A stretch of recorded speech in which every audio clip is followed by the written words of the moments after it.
this episode, we have none other than Raffi Salama, CEO and co-founder of Passionfruit. Before starting Passionfruit, Raffi worked with David Beckham, where he took Inter Miami from 0 to 1. He's also worked as a strategist at various companies, including WPP. Passionfruit is a freelance marketplace helping some large enterprises solve their biggest challenges, particularly in the area of marketing.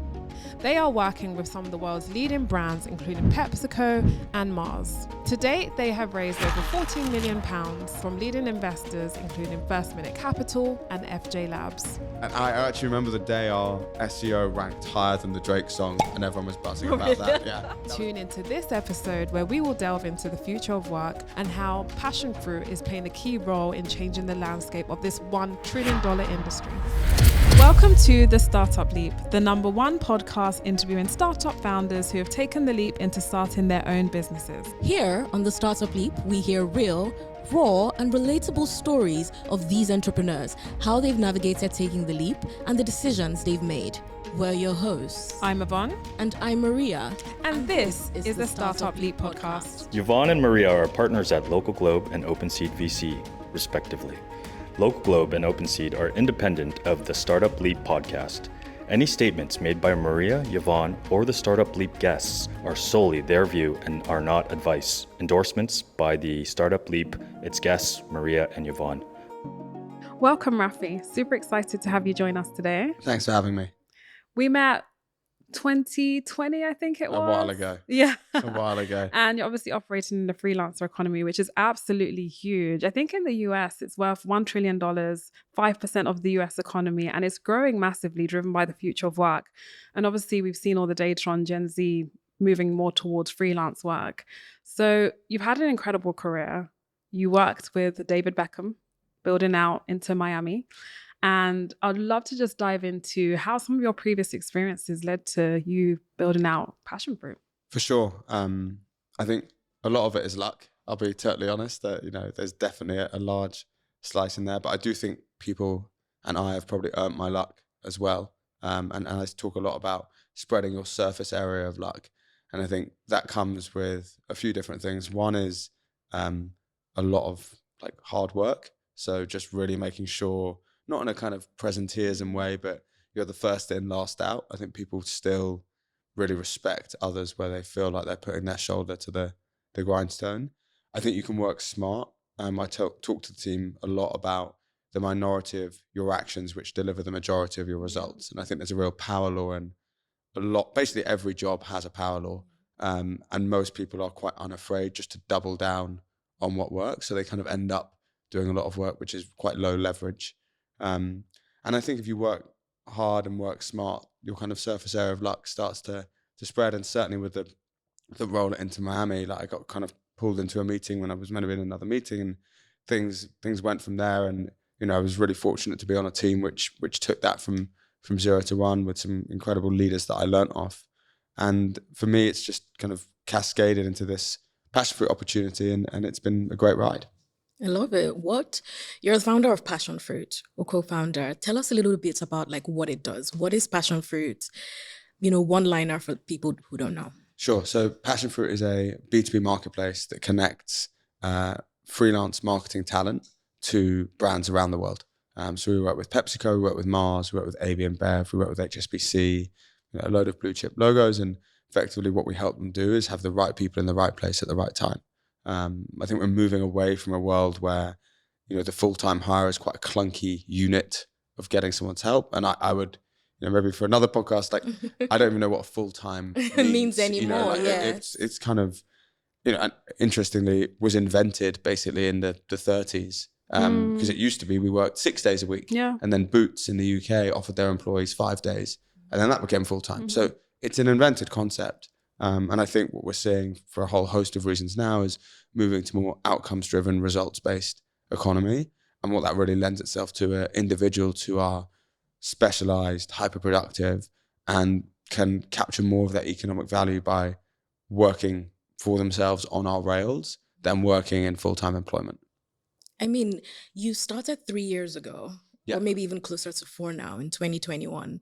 I'm curious, then what did you see and why marketing? Because I mean, there were incumbents at the time. Some could argue that there's Fivers and the other folks are like, so what was your vision kind of when you started off, and why did you think that marketing was the one place that you thought you could, build something new? Issa and I, who I set it up with, I think our core belief was that the next generation coming through weren't going to settle for the way that work had been structured previously. I can think of many friends who got to their first day of their job after uni and realized that, they were getting paid 28K a year and the work they were getting billed out was at 100K a day. And they said, hang on a minute, what's the deal here? So I think the math wasn't mathing for quite a few people. And that was very much on the supply side. But I think the reason why we started the business ultimately, because we realized that inside companies, there was also this new appetite for different working models. And a real, especially in marketing, appreciation of new channels, new platforms.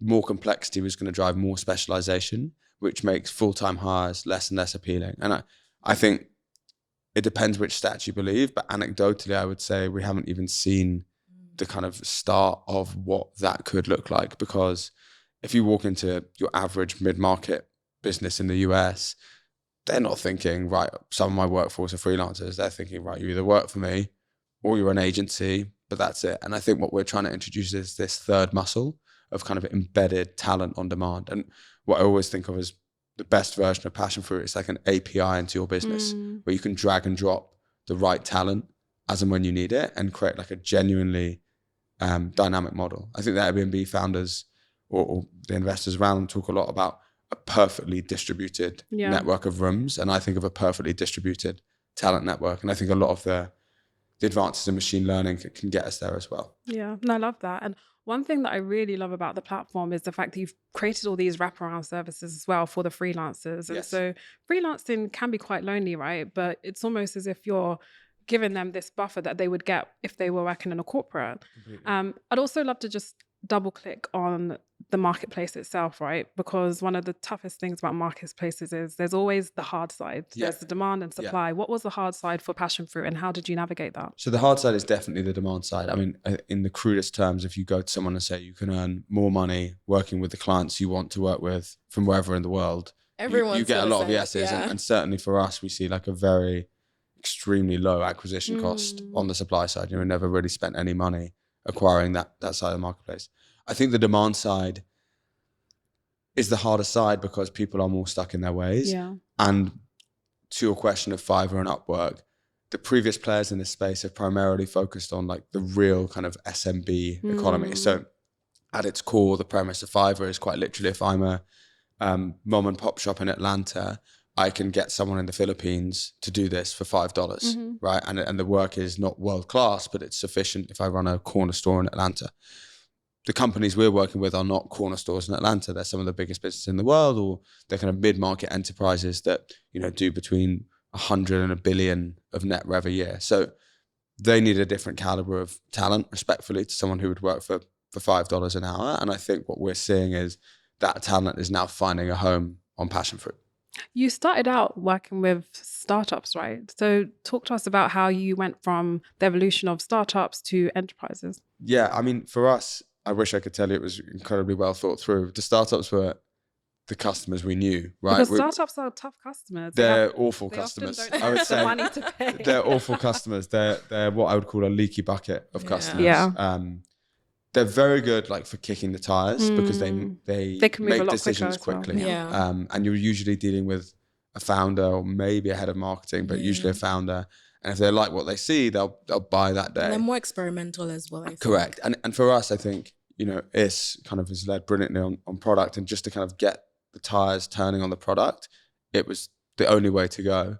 But so had you originally set out to go for enterprise, but you started with the SMBs as a way to... I think when we originally started, we were just like, these are the customers we know, let's sell to them. It really wasn't that thought through. And then I thought what we realized was actually we could keep aiming higher and higher. So I remember when we first started working with Miro, they felt like the biggest company in the world to us, because all our customers had been like pre-seed and seed stage, and now Miro was here and they were spending what? And, you know, it was their Series C, and it was like, oh my God. And now Miro would certainly, like, I mean, I love the folks at Miro, but like, just from a headcount point of view, they're not the biggest customer that we work with. So I think your kind of, your ambition grows as you start to realize that this really works. And for us, and, you know, we've spoken about this, Yvonne, like, every great business is built on retention, not acquisition. And for us, I think we just saw much stronger retention the bigger companies we went into. And there's a whole host of reasons for that. But I think primarily startups loved the product or experience, but they went out of business, or they ran out of money, or they pivoted, or whatever. And in a way, it was quite demoralizing, because you're like, we've done a great job here. The product really works. But like, if they're not paying the bill, they're not a customer. Yeah. I love that. I would love to dial back all the way back before Passionfruit. What was your background? And also maybe if the idea of Passionfruit came earlier rather than later, where did you think the original nucleus of the idea started forming in your mind? It's a good question. I think when I look back now, the earliest sign to me came on my year abroad. So I did a languages degree at uni. But really it was like more of a history degree. And then on the third year, you went and learned the language. And so I lived in Buenos Aires for the first half of that year, amazing city. And I think I just experienced a different way of living. So in Buenos Aires, respectfully, you don't necessarily go to work till a little bit later in the day, which was anathema to me, because everyone I'd seen in my life, you know, they're certainly in the office by 9, if not 8. But you would get in at maybe 10:30 or 11. And I remember many lazy mornings having breakfast in, you know, Recoleta or Palermo, Soho in BA, and being like, wow, this is amazing. And then you finish, to be honest, about the same time as you do in the UK. But the day then continues, and you might go home and have some dinner. And then, you know, the bit, I'm a big football nut. And what really changed for me is we used to play football at 11 in the evening. Really? And Like the big slot for football is like 9 till midnight. It's like bedtime. I know. And it started to deconstruct the ideas I had about what like a day looked like. And I think for me, it became the first domino in reimagining, you know, how things could be structured.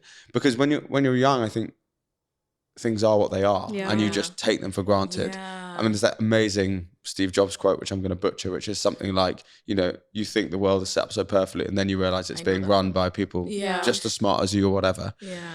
And for me, I think it just was blindingly obvious that you didn't have to get to your desk for 8 to have a really good day's work. You didn't have to finish at 6, or you didn't have to do X, Y, and Z. And then you got these kind of twin shocks, I think. Yes, COVID, but for me, the biggest change that's under discussed has been the experience transference of social media. And what I mean by that is, in the past, if there was a group of people living their life a certain way, they were kind of out of sight, out of mind.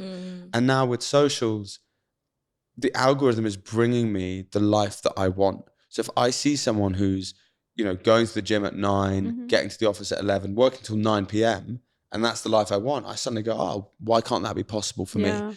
And what you have today are people, when a new movement takes place in culture, it can reach everyone. So if the new move suddenly is going to become Meta's AR glasses, they're going to go like that. And one interesting stat is a really fascinating AI researcher called Ethan Mollick, and he's done a lot of work comparing the internet boom to the AI boom. And the adoption, especially of like ChatGPT and the kind of top level of stuff, Claude, the adoption has been much, much faster than the internet, because people have seen other people use it much faster than in the past, where I imagine, I mean, I kind of wasn't really cogent in 1999, but like I imagine what was happening was you would go to a dinner party and you would hear about it, and then you'd have to go to another dinner party to hear about it. Whereas now, if something new happens, I'm finding about it an hour later. And to be fair, I think like then the rails weren't built yet, because I think the internet is distribution for the media age. So agreed. No, that is super interesting. And I really like the point on that experience, in a way, making you question the construct of a 9 to 5 day, which I completely agree is totally going to be broken down in the Yes. next, few decades. I think work is going to look very different than what it does now, even from like the demographic shifts you're seeing it and expectations. I love that. The other thing I'd love to kind of dig a little bit into is when you had that realization that, okay, maybe the workday isn't exactly 9 to 5. Did you link that with marketing? Did you link that with, or was it just more broader future of work? I think marketing for us was the industry we knew, and we thought there's a massive TAM here. And there are a few characteristics that made it really good for an early stage startup. Like for an early stage startup, what you want is a lot of case studies because people don't buy to utility maximize, they buy from social proof. And with marketing, the results are in your face. So for example, we just launched with PepsiCo in Canada, their amazing new Munchies brand. We can talk about that. It's public. If what we were doing was about information security, we can never talk about this stuff. So I think we were looking for something which naturally lent itself to some sort of flywheel. Yeah, and you had some domain expertise. And we knew the space, but I mean, my view on domain expertise is everyone learns from scratch at some point. Like, if you had forced me to learn about information security world, I'd have gone to the British Library and read every book I could find, and I've got there. Yeah. But for us, it was, this is something whose virality is going to give us an extra kick. And at the start, I mean, I think it's under discussed. You just need every single slice of luck you can get. Yeah. And we thought, right, if that's playing in our favor, that's another. And, I can think of many customers that came to us because they saw a case study we had put out, or they'd heard about a project because it's public facing. Yeah. Whereas if you're doing too much stuff that is behind the scenes, and it's hard for the word to get out in quite the same way. Yeah, we often talk about things that don't scale, particularly in the early stages. I'd love to just understand, how you acquired those initial customers, and then the evolution of how you've approached customer acquisition as you've moved to enterprise. So in the earliest days, we basically found communities in London of other founders. I mean, I don't know if it's quite as good as San Francisco, it's probably not, but in London, there is a really lovely sense of, if we're all starting something, let's help each other out. And we have a product which is very useful to an early stage startup, which is the product marketing for them is, you can't afford a big expensive senior hire, come and get someone great at a fractional, price and kind of arrangement. And that worked really well until, you realize that retention is how businesses are built. And, we thought, right, we're going to need to move up to scale up an enterprise land. And I guess with enterprise in particular, they're so used to working with agencies, it's almost a safety net. So how did you, did it require some education? How did you navigate that? Again, slice of luck. We are in a world where the agency model is under a lot of strain. Yeah. And again, it's probably something we could do a whole podcast on, but let's just say that the value cost equation typically offered by agencies is diminishing month on month. It's just, if that's the case, which I think it is, you're playing into a field where your potential buyer is more receptive to what you have to say. So for us, we knew that we kind of had the wind at our backs. And what we've always, talked about as a kind of brand architecture is that marketing has moved on. And what we want to tell the market is that there's a new, call it 2024 way of doing things. And you're doing things like it's 2000. Interesting. And for us, what's been particularly successful is working out where that message will resonate most strongly. Right. And while I adore the folks at PepsiCo, their marketing is pretty good, Yeah. And where we, I think, can make the most impact is in the mid-market, where businesses are still running their marketing like it's 2000. Pepsi aren't. Pepsi run a really great marketing machine. And I think we help Pepsi, go from at worst an 8 to a 9.5 sometimes. But I think where we have real opportunity is to help businesses that would self-admit that they're more like a 3. And if we can get them to a 7 or an 8, that for me is where our product market fit is going to be strongest. I wanted to just go into a few things specifically on marketplaces, because one of the key risks with marketplaces is the leakage. Yes. How did you manage to, I know you offer all these wraparound services, but how did you manage to ensure that obviously these freelancers stay on the platform? So I think on the freelance side, one is just share of earnings. Like, you need to be brave enough to go really narrow and be like, we are not going to acquire, 5x the number we need as some sort of vanity metric. We are going to drive liquidity for a really white hot center kind of group of people. And do you take rate on both sides? We just take it on the demand side. So the offer to the supply side is the biggest pain you have is business development. We come and live your life on Passionfruit, and we're going to bring you the best customers in the world. We're going to sort all out the kind of invoicing, that side of it. And increasingly, we're going to offer like workflow solutions. So one feature of Passionfruit right now, which has been amazing, is our rehearsal room. So before you meet with a prospective customer on Passionfruit, you can basically train with all our data to understand what kind of questions might come up, what you might want to say. And the adoption on that, I think I need to check, but I think it's 97%. So 97% of all specialists before a project will use it. And it makes a ton of sense because it's very lonely being a freelancer. And in the same way, if you're going for a traditional job interview, you might bounce some ideas off your mum or call your cousin and say, oh, do you know anything about this space? And most people don't have that. So by offering the best in class or kind of democratizing that knowledge, what we've seen is kind of fill rates really go up because people come much more prepared to these conversations. And you have a two-sided marketplace in a sense. What was, how did you get the first bits? Like, what was the customer acquisition? Because I think with marketplaces, there's the cold start problem. It's like, who do you start with? We touched on that, but how did you get them? What were the tactical tips that worked? So I would say, at the very beginning, I think you need to really lean on folks that are going to give you a try out of the goodness of their heart, because unless your product is much better than ours was in the very early days, like it's going to feel like a startup. It's going to feel like an MVP experience. And you need people who kind of almost not take pity on you, but like, oh, we'll give this a try. And I always describe any good marketplace as like a layer cake. And you're going to try and build your cake. And the lowest, the kind of first slice of your cake, they've got nothing to go off. So they're really just doing it for you as founders. Now, the folks, I don't know what layer of cake we're on, but the Series A layer of cake, they're not doing it because they like you. They're doing it because they want results. And now, obviously the product's in a completely different universe and we're much more prepared to deliver those results for our customers.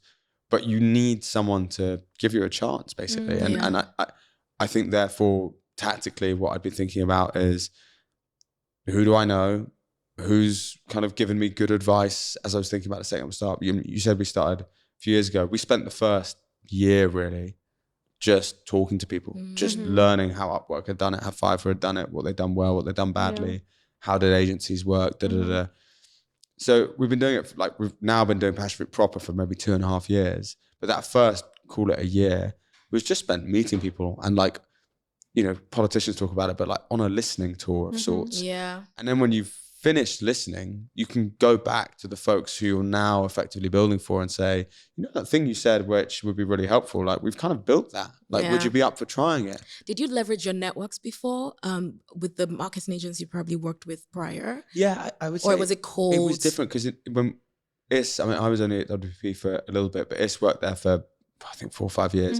The customers they serve are kind of the wrong customers at the start because even if you wanted to take it to Tesco, they're not going to use it. You need someone who is an individual decision maker who has just enough money to. I remember our first month, I think we did like 6K of GMV, and it was like, oh my God, our Stripe account just got £6,000 in it.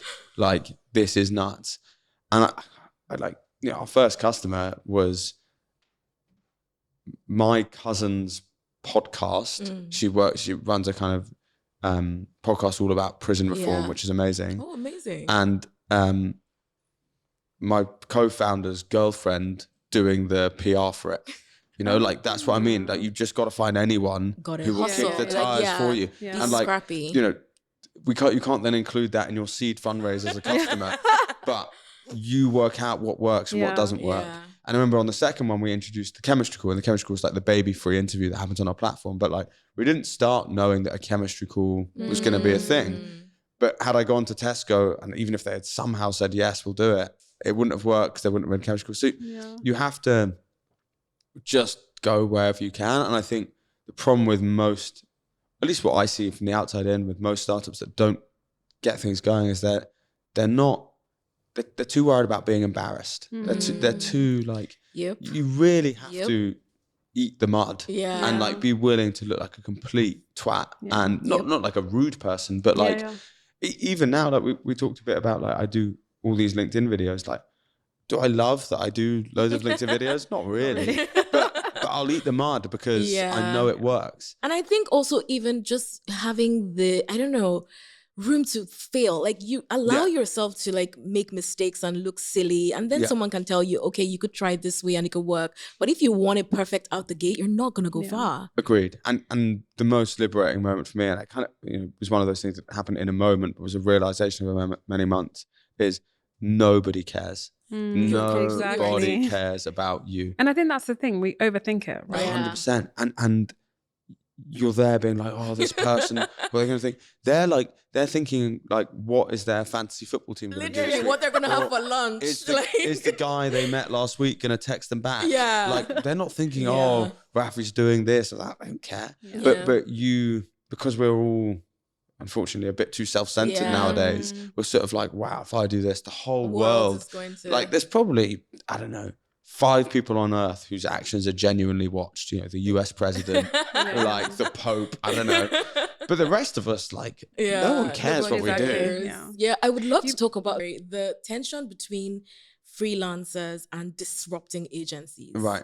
Because I think, like, especially for businesses who are trying to disrupt the middleman, you at some point have to choose. These are the incumbents who have the relationships. Yes, it's dwindling, probably not fast enough. Yeah.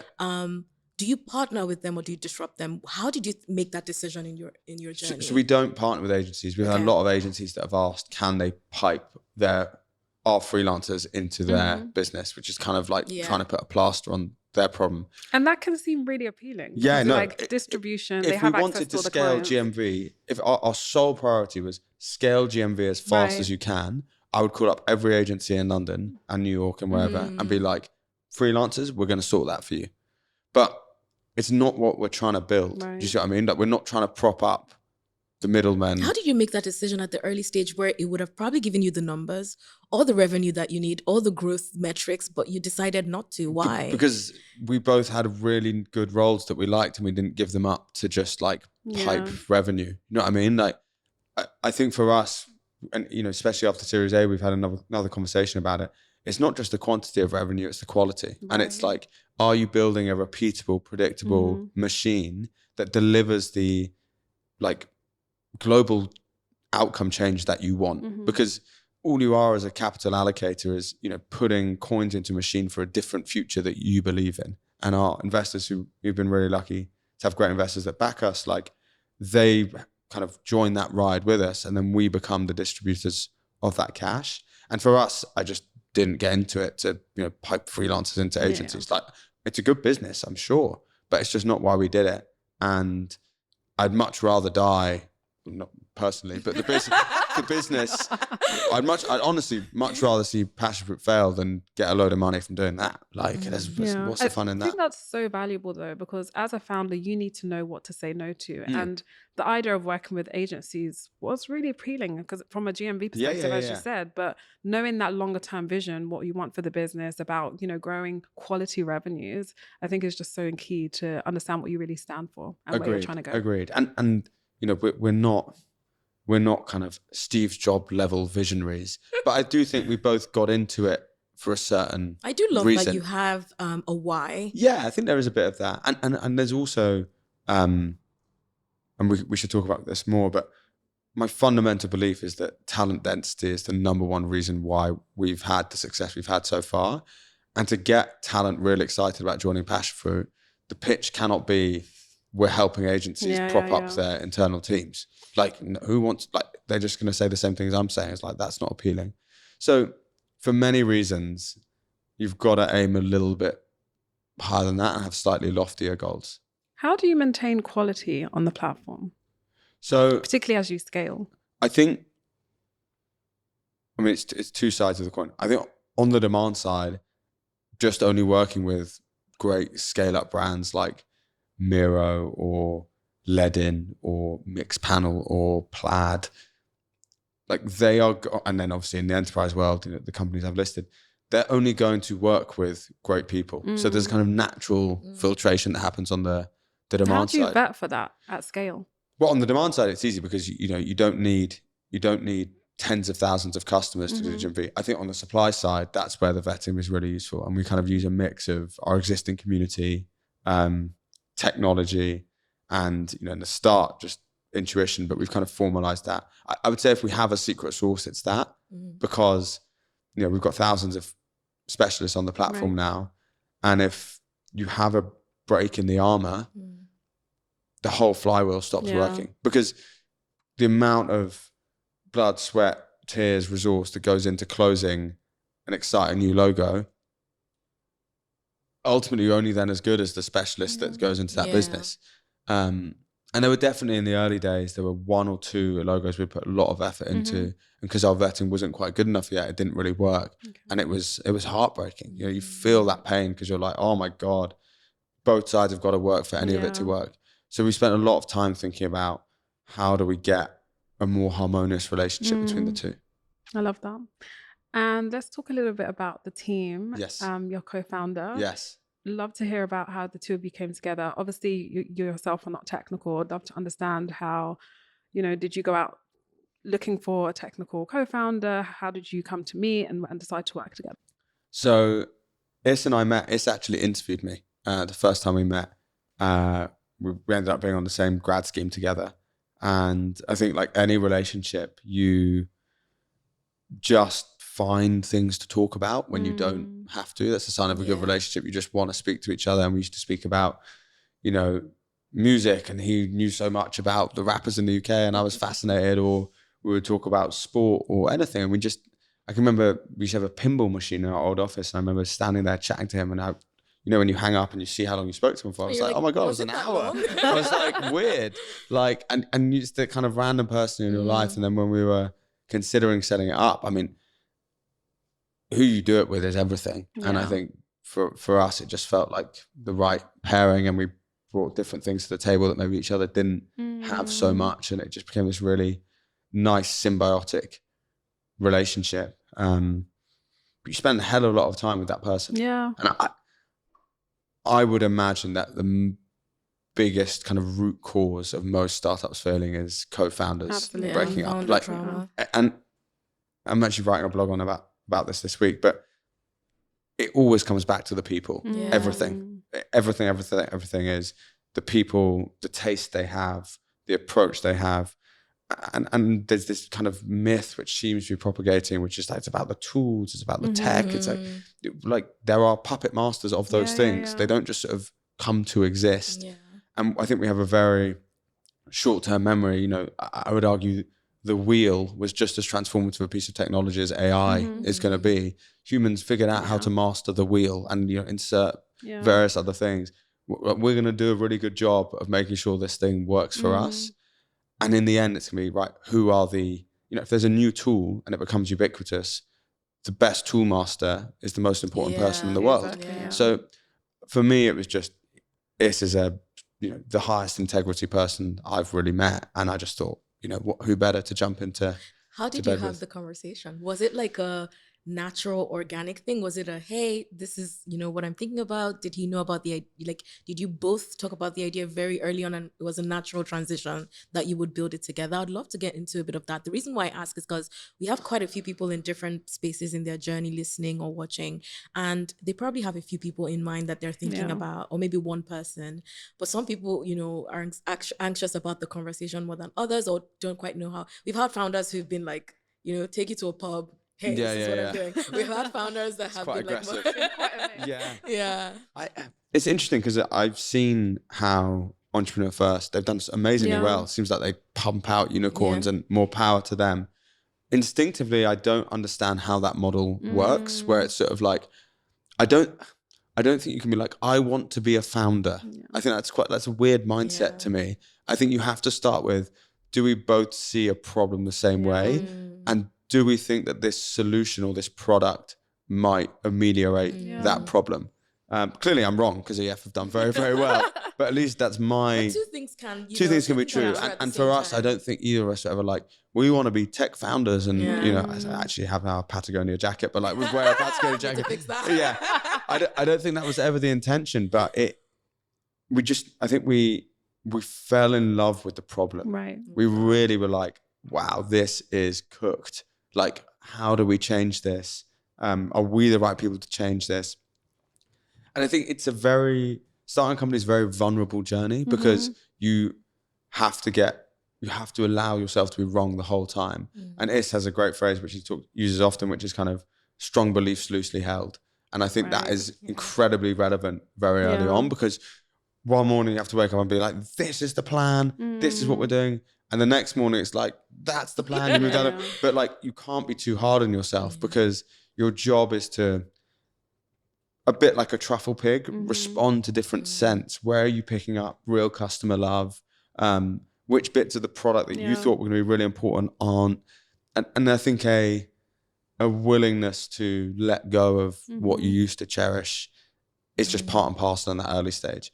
As you go on, I think it's almost the inverse, and you have to be brave enough to really double down on the stuff that works versus letting go. Yeah. And that is the sort of phase we're in now, where it's like, we have these things that have been very successful in a Petri dish. How do we really explode those? Yeah. And you spoke about the importance of people, which I fundamentally believe, like, people is everything when it comes to startups. How did you think about your early hires? What roles did you optimize for? And culture as well. So as the company has now evolved through to Series A, how has your thinking around culture shifted? So our early hires, I mean, honestly, anyone who was mad enough to join us in a basement in Farringdon was welcome. But we prioritized for care. There's a really good video, I don't know if you can include it in the show notes or something, with the president of Blackstone. And it's his commencement speech or advice to new grads joining Blackstone. And he goes on basically about the only thing that matters being care for your clients, you know, for our customers.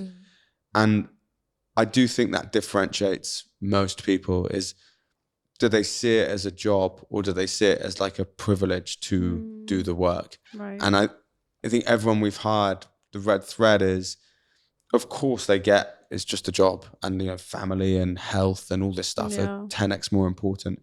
But when things go wrong, it should really matter. You should feel it. And I think there are too many businesses where I look at the DNA of the company from the founders down. It doesn't really matter to them. It's like, great, we signed a new logo, or that customer's upset, or I'm going to go home now. You kind of got to feel it in your loins. And I don't know how you teach that or coach that. But usually what we found, the folks who do really well for us are people who we kind of put ahead of their experience stage. Okay. So what I felt when I did the Miami job was I had absolutely no right to do that job. You know, I didn't have the experience, but what I had was like total care that everything I did was going to hunger. I was going to do it so well. And no, you know, if anyone checked my homework, it would be correct. And for the folks we like to hire, we like to say, look, a 37-year-old should be doing this job. You're 23. We're going to treat you like you're 37. Let's go. And people, at least the people we hire, love being treated like real adults. Yeah. And I think there are too many businesses who kind of sit people in a hierarchy and say, stay there till you're arbitrage, stay there till you're arbitrage, stay there. And the best people can never be capped in that way. Yeah. So we're looking for these sort of irrepressible people that keep showing you that they're ready for the next jump. Yeah, and I really, really like that. I think people rise to the ambition or to the levels that you expect of them. You'd be very surprised what will come out. I really love that. I would love to talk about how you approached your first funding round. You started Passionfruit. You got your first pilot customers from your friends, hustled it, kind of got that early signal. Now you have a team. How did you approach your first round? Did you raise angel funding? Did you go VC? I know you've just raised a Series A not too long ago, was announced. But before then, what was that? When did you realize, okay, we can't run this with our money? So we did what was meant to be an angel round in Jan of 22. And very cheekily of him, Henrik at Playfair was sort of giving me some advice on the round. Then one day he was like, how would you feel about Playfair sort of coming in and doing a part of the angel round? So that became sort of... How did you meet him? Henrik and I were uni together. Oh, okay, cool. And yeah, I was just the only person I knew in tech. So I was like, hey, I think we're kind of building a tech business. Could you give me some advice? And he looked, I think, at one of the decks for what was going to be an angel round, like a 200K angel round. And he was like, how would you feel if we made it I can't remember what it was, 500K pre-seed round? And that happened. And then for the seed, that Q1 and Q2, I remember, especially in Q2, just being like, oh my God, like people are really using this. And like the Stripe account was just going up. And I was like, we should do this, because when we had that year of figuring stuff out, then we had the pre-seed, which was sort of like, let's go and figure this out a bit. And the seed, I think, was the first time where we were like, oh my God, this is going to be our life's work a little bit, because we saw customers using it, coming back for more. We just started to sign some scale ups. Yeah. And I was like, wow, there's a life beyond these startups.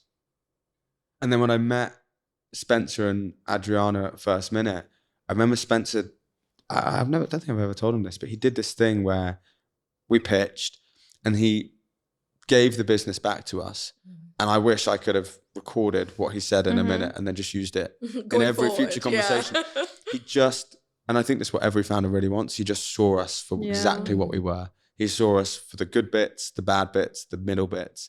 And he articulated the best version of what we could be and the failed version of what we could be. Yeah. And in that moment, I was just like, I don't know how this works, but when we have the different choices, I choose you. I'm a very... I wouldn't be a good poker player. I'm very hot on sleeve. I'll just tell you exactly how I feel, which I think really helps with hiring, because people start to think, oh, there's actually nothing up his sleeves. He's just going to connect to you and they can take you as you Definitely. But I remember with First Minute, just being like, yes, let's do this. And I'm not one, the fundraising for me is not the milestone. Do you know what I mean? It's the fuel that gets you to the milestone, which is first enterprise customer, first customer spending X a month, first da, da, da.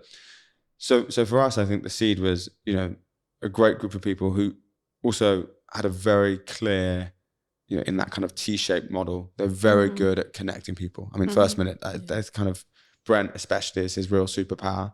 And for us, we wanted intros to enterprise businesses. So for us, they were the perfect partner and are the perfect partner. And then at the A, I think, it was the same thing.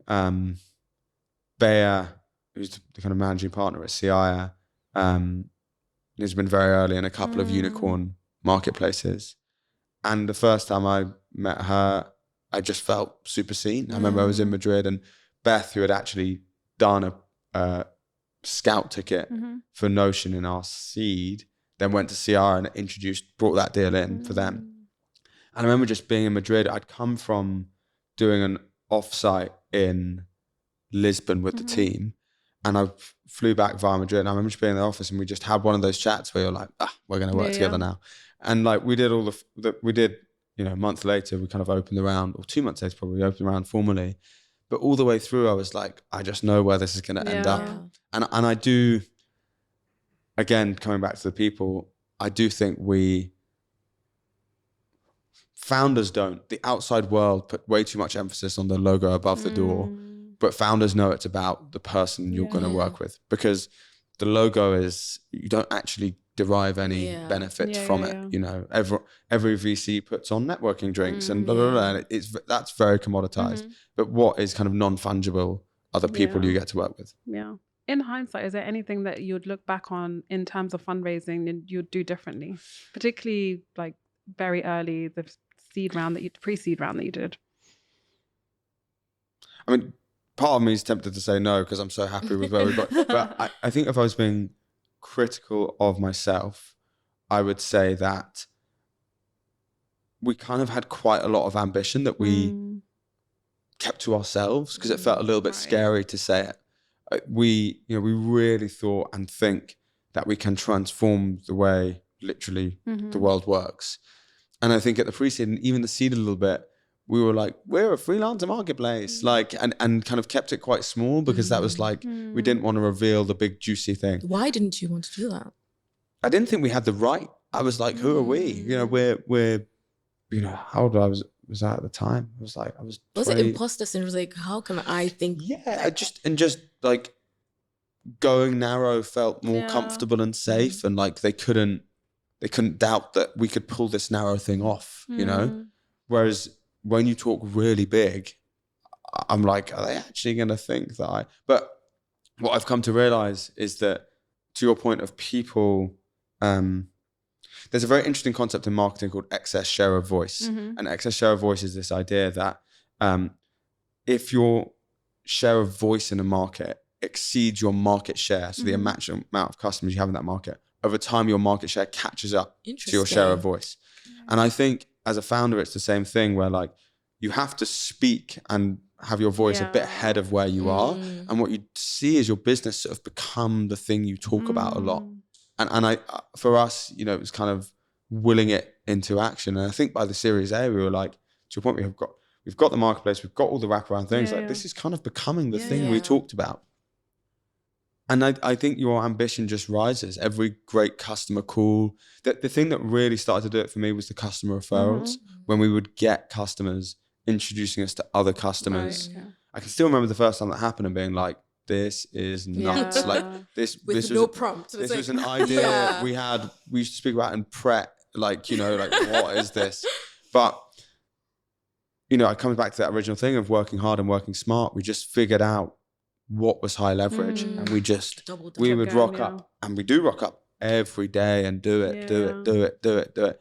And, you know, interestingly, given what we're building, like, I got to be honest, like, we don't take loads of holiday as a founding team. I encourage the team, but like, I think the kind of work-life balance thing for us has been a bit of a myth. And like, you know, personally, definitely, like, I probably see less of my mates, and like, that's a bit shit. I don't know if I can swear, but it's a bit shit. Like, but people don't talk enough about that. The realities of what it takes to build a generational company. I always talk about like a kind of canvas, the edges of your work life spread all the way out, and you get left with this very thin layer of your personal life, and you can have whatever you want in there. I mean, probably can't have a sort of party and cocaine addiction, but you can do whatever you want, but it only gets to be that thing. And if you were the kind of person who like wants to have 50 friends on rotation, and you know, the big thing that I remember changed was I always used to do stuff in the week. Like in my last job, I'd have plans on Monday night, on Tuesday night, on Wednesday night. And I was like, they went. And like my weekends became my time to see friends. And I'm, as I said, I'm a big football fan, so I'd go to Arsenal in the week if that was on. But other than that, I was just like, I'm going to get this done. And I just, you know, people want it all, but you've got to have the trade-off. And something's going to suffer. Something's going to suffer for sure. And there are definitely, and I sound like I'm just dunking on it yet, there are definitely people who want to be a founder because the idea of being a founder is kind of cool. I don't really know why. Like, it's not blood, sweat, and tears. It's not. I completely agree, to be honest. I do think that there's something serendipitous. There's something that has to be your life's work about what you choose to do. And to be honest, I think it's completely irrelevant whether you fail in conventional terms or succeed. I think for you to impress your will upon the world, it does need to come from somewhere very deep within. It can't be, and I've seen situations where things seem logical on paper. Oh, these two people have complementary experiences. And then it's like you put that in the, you know, scrutiny of the real world, light of the real world, and it's like they don't work well together. They have completely different incentives, some completely different views of how they should, you know, achieve things. So I think that there's so much that goes into what eventually becomes a team that, you know, collectively tries to put an impression on the world. It's not as simple as just like 1 + 1. Agreed. If I were a VC, I would basically take the deck, rip it up, and just spend as much time with you as possible to figure out why you were really doing this. And try and work through the layers of answers, which go from like okay, I've practiced this answer to like the real answer that you would tell your friends to like the real you tell yourself you haven't even maybe ever articulated. I mean, I think there are fantastic VCs out there. I'm always surprised how few try and discover that layer, because I don't know if there is a startup out there that hasn't had a And I kind of, it hasn't really happened yet, so I'm slightly worried for it, but like a real oh no moment where like the wheels seem to fall off. And when that happens, it's those moments that the motivation, the 100%. Why is so important, because without that why, you just fall off the rails. I remember seeing an article maybe a month or two back with the Victor Raffi, who I don't know, but seems to have done a great job at Synthesia. And he spoke about they were 1 week from running out of cash and now they're a unicorn. And you know, what motivated him through that week was, I mean, he can speak for himself, but was the vision of what they've now presumably built. And I presume that every startup has to go through the fire in that way. And as I say, it's weird, like knowing that's coming for us, because we just haven't had that. We've never had that moment. I was going to ask if you've had that. We haven't. I would, hopefully you can tell I'm honest enough. Like we really haven't had a moment where I'm like, God, this is all nearly over. But you're ready for it. But I'm sure it just will come. Yeah, like, it's a timing thing. You know, our luck will dry up for a year and we'll have a crummy year. Or maybe not. We never know. Maybe we'll be the first. But everyone you speak to, there's a version of it. And then maybe it's not revenue related. Maybe the whole team leaves and I really hope not that. But like, you can't, like, it's just law of averages. But I think in the end, it's like, you just can't let go of the idea that you're going to build something. I really love that. I'm just curious, like when you think about marketplaces, the metrics are often the compass for the success of where the marketplace is going to go. How early did you start thinking about metrics? And even when it comes to take rate, how did you decide what the take rate should be? Take rate, I think, was a mixture of intuition and then just speaking to other people that ran B2B marketplaces and approximating a number. We ended up actually start having it a bit lower than it now is. I was going to ask, did you go higher or lower? We've moved, I mean, not recently, maybe a month into the journey, we moved it a bit higher. And that felt like the right amount. Because I think what VCs and founders often forget is we talk about take rate. Customers just see the total cost. Exactly. You know what I mean? And it's a very like tech-centric point of view. Whereas it's like, okay, if that's our take rate, what's the total cost to the customer and what's the total payout for the supply side? That's really the question. And then in the kind of A minus B equals C, the last thing you figure out is the take rate. The first thing you have to figure out is A acceptable to the customer and is C acceptable to the supply side. I love that. And did you compare take rate with other people? Like, did you try to understand their budgetary allocation to something like Passionfruit within the org, what a comp was before you set that initial number that turned out low that you then increased? I think we did compare it to others. A lot of it was just, what will the market swallow? One of the big unlocks for us on all things marketplace, and particularly Luke, the team at FJ Labs were amazing for us because they just have such broad visibility over the marketplace. And credit to Luke, he just always has felt like part of the team. And he's now moved on from FJ, but like could always feel like I could call him up and get his advice. And that's where, Bayer now, who's obviously got a deep marketplace experience at CI. My experience with investors is I don't need them and I don't think they want to call me every week. It's probably 3 to 4 moments a year, call it 1 a quarter, where I'm like, I would love if I had someone on my team with multiple experience vantage points who can help. And I'm like, pick up the phone, 20 minutes. And that's, I'm sure there are founders who operate really well with a weekly or whatever it is. But for me, not. Weekly seems a little bit intense. whatever works for you. For me, it's just, who's that person that's maybe been down this road before? And I don't have to make the mistakes that they've seen made elsewhere. I love that.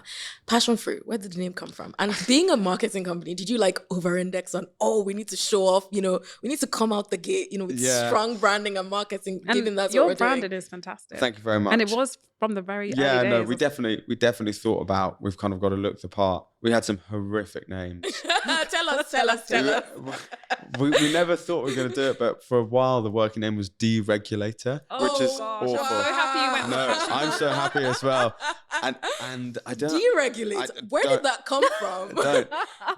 Name me anything's hard, but that would have been a really poor choice. Passionfruit, the idea was there are lots of people who are very passionate about what they do, but aren't seeing the fruits of their labor. So it's this two things together, and we always joke about one day there'll be an emoji on Apple with built for us. And I actually remember the day our SEO ranked higher than the Drake song, and everyone was buzzing about that. Yeah, that was a big internal I was going to win. ask, did you think about SEO? Because that's another thing some founders put into consideration. Like, do I have a unique enough name that would rank? I mean, now you're getting into how I think the marketing industry is changing. I feel that Google search SEO is not very important anymore.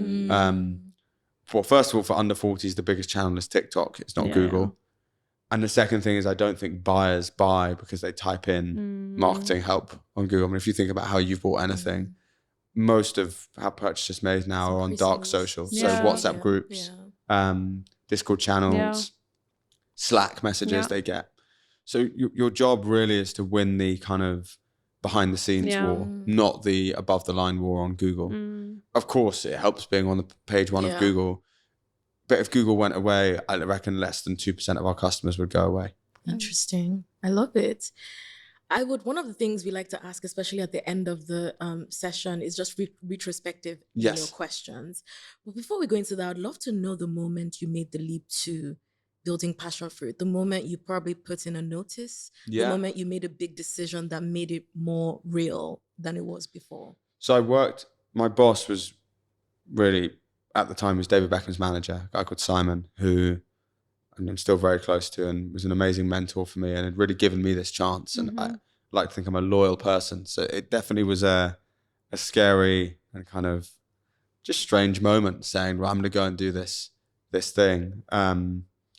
But it felt much more powerful. You know, it was that kind of surge of I need to go and do this. And he was super supportive and, you know, gave me some great advice. And, you know, as I say, we're still in close contact. I mean, I handed in my notice like anyone would hand in their notice. But I think for me, it was a real feeling of I've taken a bet on myself and now I need to go and prove it.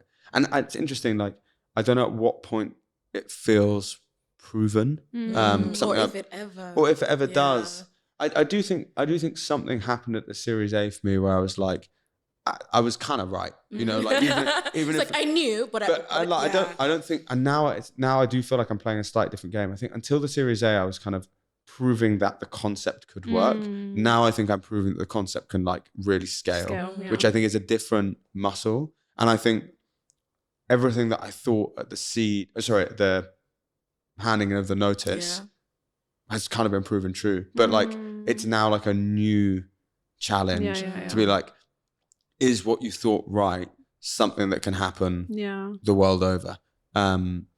Which is an exciting new challenge and kind of brings new skill sets, one of which is fundamentally me doing less of the work and hiring great people to do more of the work with me. I mean, to scale the business, you kind of got to scale yourself. And for me, that's where at least 40% of my energy now lies is just talent density in the business. I love it.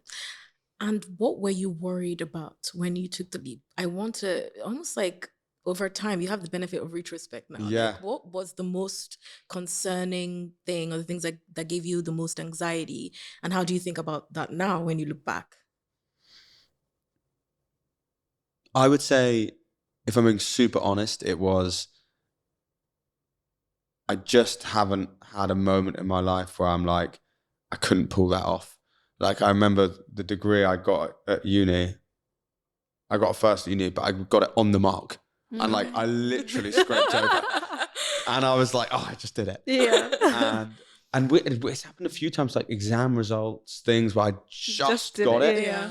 And I was like, have I pushed myself a bit too far here? And I think for anyone, it's just like letting yourself down or letting people down. I don't know. I didn't have loads of fear. I think for me it was, and the game I sort of always play with myself is like a bit like a high jumper. I kind of put the bar at this high. Yeah. Can I jump it? Okay, good. Just clear. Yeah. Okay, put the bar this side. Can I jump it? And one day I'm sure I'll kind of crash into the pole. But I think that, you know, I'm really lucky in the sense that like I get to come at work not to necessarily put food on the table, but just to see how high I can jump. And I think the thing I've now really started to enjoy is helping other people clear those heights with me. And you know, at the end of the day, like it sounds a bit whatever, but like you get one go at this thing. Like I just wanted to try it and see where it took. So it wasn't anxiety so much as just being like, am I just going to clear this or not? I was fascinated, really. I love that. Fantastic. And maybe one question we like to ask our guests at the very end is time machine. You go back, you're just about to make the decision. You don't have to change anything. Yes. You just need to tell Raffi something. 20 to 30 seconds. What would you say? I would say to Raffi, definitely do it. And when you're feeling like it's all a bit heavy, just enjoy it. There's actually my walk to the station every morning. It's really weird. I kind of only noticed it about 6 months after living where we've now moved. Someone has graffitied onto the floor the words "enjoy it," and every day. And it's a bit cliche, but I do see the words "enjoy it" like every day, and I'm just like, that is what I'm gonna do, you know. And it can feel, you know, we employ a fair few people now, and like it can feel quite heavy, and I'm just like, just enjoy it, and like you'll probably do better as a result. I don't think anything good comes from wearing stuff too heavily. I love it. Fantastic. And if you weren't building Passionfruit, it doesn't have to be a tech company. Like if it was an alternate universe, what would you do? What I would love to do one day, and what I therefore would probably be doing, is a master's in history. I love like American sports history. Like if I could do a master's on like the history of basketball and culture. Like I don't know if you saw The Last Dance. I was like, get it. That's something like that. I don't know. It just always has resonated. Oh, fantastic. Thank you so much. Thanks for having me. so much. Appreciate your time. Thank you for tuning in to another episode of the Startup Leap, TSL for short. Leave a review, tell us what you think of this episode on all of our platforms at the Startup Leap Pod. Do you have a question? Ask us and we'll ask our guests. Go to thestartupleap.io. See you next time.